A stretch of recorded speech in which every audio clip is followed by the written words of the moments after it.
কারখানায় কাজ করতে গিয়ে দুভাগ হয়ে গেল হাত। সেই হাতে জোড়া লাগালেন চিকিৎসকরা। কি ভাবছেন কোনো নামী নার্সিংহোম? একেবারেই নয়। শিরোনামে উঠে এলো সেই আরজি কর। হ্যাঁ, সেই আরজি কর হাসপাতাল, যেখানে তিলোত্তমার ধর্ষণের জেরে প্রতিবাদের আঁচ ছড়িয়ে পড়েছিল গোটা দেশ, এমনকি বিদেশেও। তিলোত্তমা কাণ্ডের পর আরজি করের উপর আস্থা হারিয়েছেন অনেকেই, যা ফিরিয়ে আনতে বদ্ধপরিকর টিম আরজি কর। সেই দৃঢ় প্রতিজ্ঞারই ফল মিলল। আরজি করের চিকিৎসকরা জোড়া লাগিয়ে দিলেন এক ব্যক্তির প্রায় বাদ যেতে বসা হাত। হাওড়ার শ্যামপুরে কার্তিক জানা, তিনি কাজ করেন একটি কারখানায় এবং কাজ করতে যাওয়ার সময় তিনি যখন কর্মরত ছিলেন সেই সময় মেশিনের নিচে তার হাত চলে যায় অসাবধানতাবশত, এবং তার ফলে তার কবজি থেকে একদম তার যে তালুসহ আঙুল সেটা কিন্তু একদম আলাদা হয়ে যায়। স্বাভাবিকভাবেই তিনি, তার পরিবারের লোকজন মারাত্মক রকমভাবে আতঙ্কিত হয়ে পড়েছিলেন, ভেবেছিলেন হয়তো হাতটাই বাদ চলে যাবে। তারা এসএসকেএমে যান। এসএসকেএম থেকে তাদেরকে আসতে বলা হয়, তারা চলে আসেন আরজি করে, এবং আরজি করে এসেই একেবারে সেই অসাধ্য সাধন, একদম বিরল নজির বললেও খুব একটা কম বলা হবে না। আরজি করের চিকিৎসকরা কার্তিক জানাকে কার্যত একটা নবজীবন দিলেন। আমরা প্রথমেই একটুখানি তার সাথে কথা বলবো। প্রথমে যেটা জানতে চাইবো যে আপনার বাড়িতে আপনি কি একদম মূল উপার্জন করেন? আমি একাই। এবং তারপরে যখন একটা এত বড় একটা আপনার অ্যাক্সিডেন্ট হলো, কোথাও গিয়ে তো মনের মধ্যে একটা ভয় হয়েছিল যে আগামী দিনে কাজ করতে পারবেন কিনা, পরিবার চলবে কিনা? ওটা আমি ভাবিনি, ওইটা ভাবিনি, কেননা অ্যাক্সিডেন্ট হয়ে গেলে কিছু করার নেই, সেই জন্যই আর কি। তারপর যখন আরজি করে এলেন, আরজি করের চিকিৎসকরা একটা আশ্বাস দিলেন ঠিক হয়ে যাবেন, এবং তারপর এই মুহূর্তে একটা অপারেশন, আপনি প্রায় সুস্থতার দোরগোড়ায়, অনেক তো সুস্থ হয়েই গিয়েছেন আর অল্প কিছু সময়, এই মুহূর্তে কেমন লাগছে? ভালো লাগছে। চিকিৎসকদের উদ্দেশ্যে কি বলবেন? চিকিৎসা ভালোই হচ্ছে। একটা বিষয় তো অনেক ক্ষেত্রেই শুনেছেন, সেটা শুধু আরজি কর সহ বিভিন্ন হাসপাতালের ক্ষেত্রে, যে চিকিৎসকরা চিকিৎসা করেননি, চিকিৎসায় গাফিলতি, কিন্তু আপনার ক্ষেত্রে একদম বিষয়টা অন্য হলো। চিকিৎসকদের উদ্দেশ্যে কি বার্তা দেবেন? আমার চিকিৎসা ভালোই হচ্ছে, চিকিৎসা খারাপ হয়নি। চিকিৎসা খারাপ হলে তাহলে এটা বাতিল হয়ে যেত। এই মুহূর্তে আপনি নিজে কেমন আছেন? আমি ভালো আছি। হাতটা নাড়াতে পারছেন? ওই তো দেখো, এই তো নড়ছে। যে আরজি করে প্রাণ গিয়েছিল তিলোত্তমার, এবার সেখানেই নবজীবন পেলেন হাওড়ার শ্যামপুরের বাসিন্দা কার্তিক জানা। হাতের এই অস্ত্রোপচারে গুরুত্বপূর্ণ দুই ধমনী, শিরা, হাড় সবকিছুই জোড়া লাগানো হয়েছে এবং মেরামতো করে দেওয়া হয়েছে। প্রায় হারিয়ে যেতে বসা হাত ফিরে পেয়ে খুশি কার্তিক বাবু। টিম আরজি করের এই প্রচেষ্টায় দারুণ খুশি এমএসবিপি এবং প্লাস্টিক সার্জারি বিভাগীয় প্রধান রূপনারায়ণ ভট্টাচার্য। তার নেতৃত্বেই সিনিয়র রেসিডেন্ট অপূর্ব কুমার নায়েক, বিকাশ চন্দ্র দে, দীপ্রসত্য মহাপাত্র সহ অ্যানাস্থেশিয়ার post graduate trainee Aniket Mahato এবং অস্থি শল্য বিভাগের চিকিৎসকদের নিয়ে গঠিত দল এই অপারেশন করে, আর তাতেই মেলে সাফল্য।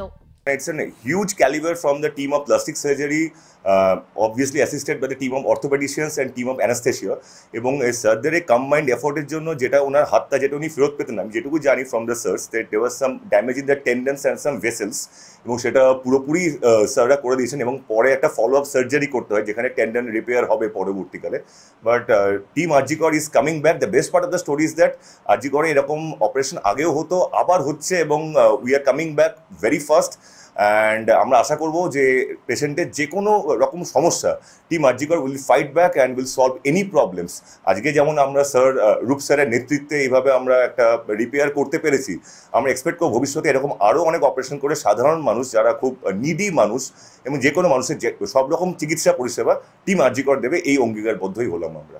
বিষয়টি হলো যে কারখানাতে যখন ইনজুরি হয় তখন পেশেন্ট সেই সময় বিভিন্ন হসপিটালে ঘুরে আমাদের আরজি কর মেডিকেল কলেজের ট্রমা সেন্টারে এসে পৌঁছন সন্ধ্যে 7টার সময়, এবং তারপরে তার সেই সময় তিনি ছিলেন, he was in a state of shock, মানে সেই সময় ব্লাড প্রেশার এতই কমে গেছিল যে একেবারে জীবন সংশয় হয়েছিল। সেই সময় তাকে তাড়াতাড়ি করে ভর্তি করে শকের ট্রিটমেন্ট করা হয়, স্যালাইন চালিয়ে এবং অন্যান্যভাবে ব্লাড দিয়ে। তারপরে পেশেন্টকে আমাদের যারা সিনিয়র রেসিডেন্ট রয়েছেন 3 জন, ডক্টর দীপ্রসত্য মহাপাত্র, ডক্টর অপূর্ব কুমার নায়ক এবং ডক্টর বিকাশ চন্দ্র দে, এই তিনজন মিলে এবং with the help of anaesthesiologist তারা এই অপারেশনটি শুরু করেন এবং চলে সারা রাত, প্রায় 6.5 ঘন্টা 7 ঘন্টার অপারেশন হয়। এবং অপারেশনের সময় দেখা যায় যে হাতটি একেবারে আলাদা হয়ে গেছে এবং সমস্ত শিরা, যে রক্ত চলাচলের শিরা বা নার্ভ টেন্ডন সমস্ত কিছু আলাদা। এবার সেই হাতকে আবার প্রতিস্থাপন করা হয়, সমস্ত যত্ন করে করে রক্ত চলাচলের শিরা এবং নার্ভ কিছুটা এগুলি রিপেয়ার করা হয় এবং অর্থোপেডিক ডিপার্টমেন্ট থেকে এসে তার যে হাড় যে দুটো সেইটা যাতে স্টেবল থাকে তার জন্য একটা ডিভাইস লাগানো হয়, তার নাম এক্সটার্নাল ফিক্সেটর।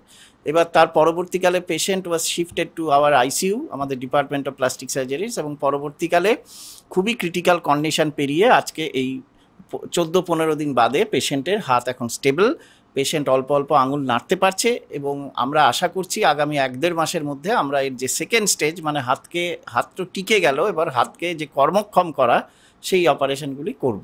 যারা একসঙ্গে মিলে একজন মানুষকে একটা অন্য জীবন দিয়েছেন, একটা নবজীবন দিয়েছেন, সেই নবজীবনের কারিগর যারা, তাদের সাথেও তো অবশ্যই কথা বলতে হবে।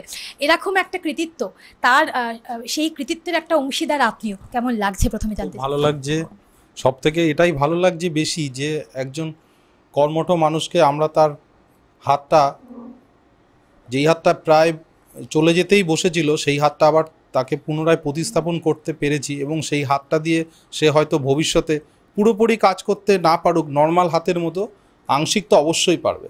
এটা ভেবেই খুব ভালো লাগছে। আর অল্প কিছু দিন তারপরেই হয়তো কার্তিকবাবু তার জীবনে, আগের জীবনে অনেকটাই ফিরে যাবেন এবং এই যে সাফল্য, সেই সাফল্য আরজি করের একদম মুকুটে যে একটা নতুন পালক যোগ করলো, অন্ততপক্ষে তিলোত্তমা কাণ্ডের পর এমনটা বলাই যায়।